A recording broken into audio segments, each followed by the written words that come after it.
as far as John Mayer's pickups go, there's one here I can plug in, and I can show you how beautiful. Actually, why don't we get the 64 Strat down? Why don't we get the Silver Sky out, and I'll plug them both in so you can hear what we did. Instead of me talking about it, why don't we do an experiential thing instead of an internet talk about bullshit, right?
Bass note of that one is slightly louder. The high end, when I go up on the high string, this one holds together better. Did you hear that? Yeah. And the mid-range of this was different than that. They both sounded beautiful, but very different. But a lot of it's the guitar. So let me show you.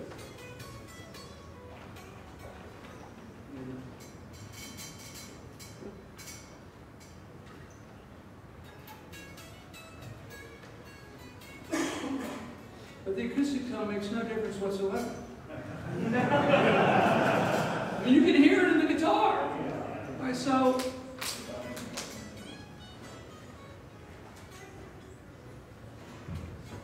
the mid-range of this guitar is different.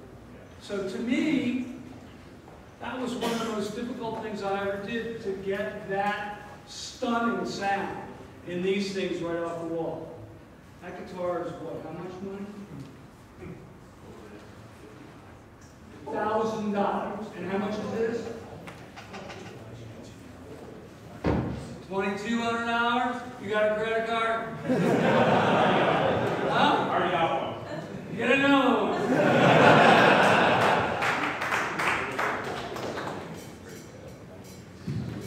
It was not easy. That was, for me to be able to take the guitar off the wall and get that sound without checking it.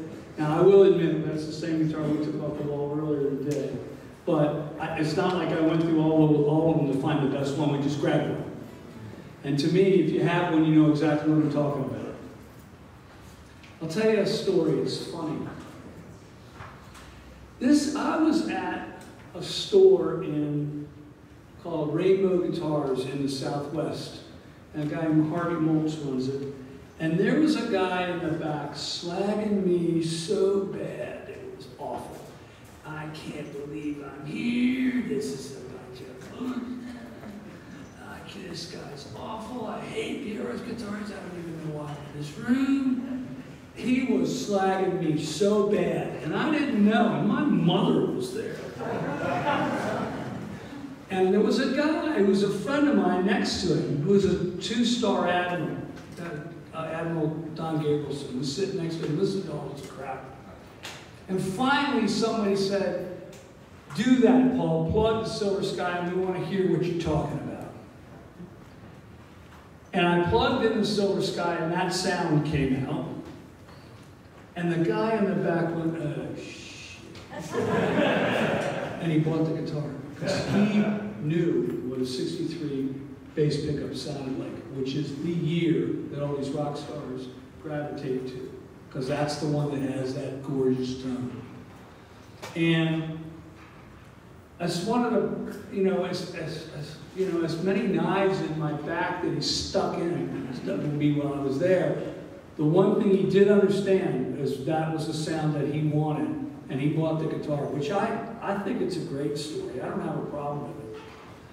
But we had worked so hard on those pickups, and it's not just how many turns it is, it's not just what kind of wire it is, it's not how it's layered, it's not exactly what kind of magnet it is, it's not exactly what kind of wax it was, although I am very famous for taking a $1,000 pickup, taking a razor blade out, opening it up, and cutting it open. And everybody, you can't do that! I said, I need to make John Mayer happy.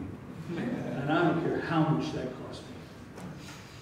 So there's this wire all over the walls in my, you know, somebody said there was code wood. I've got pickup wire all over my wall.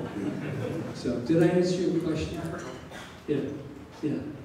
So you talk a lot about picking magic guitars and focusing a lot on the 60s. Is there anything that sort of, a lot of modern builders now, I'll use that term, but I don't mean English bad or anything. But like multi-scale or any of those kind of trends that are going on that you're finding inspiring? When they're made well, they're awesome.